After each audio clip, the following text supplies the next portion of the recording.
1 Roi chapitre 22, les 28 premiers versets. Nous voyons maintenant le prophète de vocation. Laissez-moi vous dire, un vrai homme de Dieu appelé de Dieu, qui parle de la part de Dieu. Tu peux être prêtre, pasteur, apôtre, bishop. Tu n'auras pas la popularité. Voilà, il faudra l'accepter d'avance. Tu n'auras pas la popularité. Tu ne seras pas aimé. Le roi Akab n'aimait pas le prophète Michée. Il a dit au roi Josaphat, il dit, je t'avais dit quoi? Lui, il ne profite que je n'aime pas cet homme. Et comme les hommes aiment être aimés, aujourd'hui, les prophètes, les serviteurs de Dieu sont à la merci des politiciens. Et vous allez voir, parce que c'est des prophètes du ventre.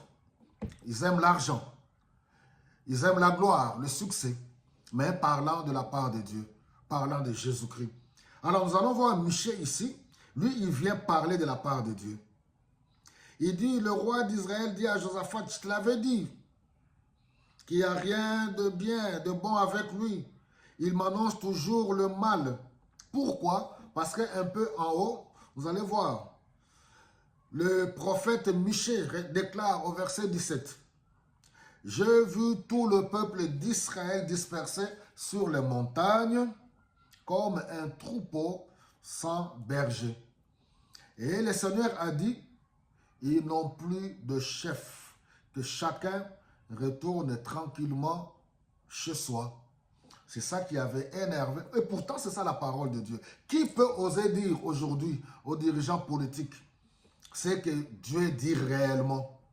C'est vrai, plusieurs vont craindre par représailles, ce qui est tout à fait normal. C'est maintenant qu'il faudra accepter, faire le choix.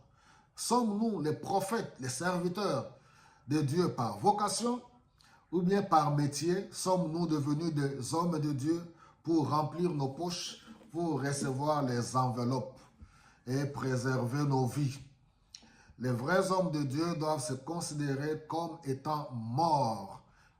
Ils n'existent plus dans ce monde. Ils ne servent Dieu, ils ne servent pas Dieu pour les intérêts de ce monde. C'est ça le prix à payer.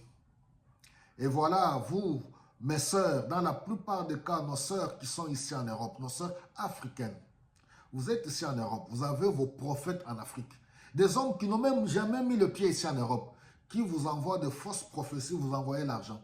Parce que vous ne voulez pas vous-même être sérieuse avec Dieu, vous engager dans la voie de la crainte de Dieu. Que Dieu vous bénisse.